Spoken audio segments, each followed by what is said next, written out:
Hello, मी प्रतीक्षा Kadam, clinical psychologist.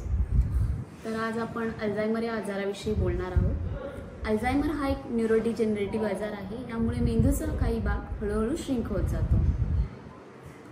या आजाराने जगभरात लाखो लोक प्रभावित होत आहेत। हा आजार बेसिकली 60+ एज ग्रुपमध्ये दिसून येतो। यामध्ये स्मरणशक्ती कमी होणे, आकलनशक्ती कमी होणे आणि विचार करण्याची प्रक्रिया यामध्ये बदल दिसून येतात।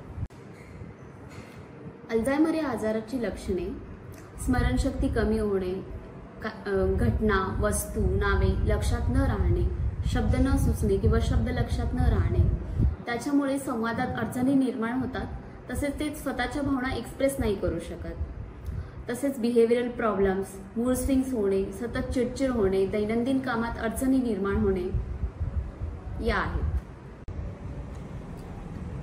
अल्झायमर या आजाराची ट्रीटमेंट। अल्झायमरचा आजार पूर्णपणे क्युअर होत नसला तरी काही मेडिकेशन आणि थेरपीजद्वारे तो आपण मॅनेजेबल करू शकतो किंवा तो आणखीन वाढण्यापासून थांबवू शकतो।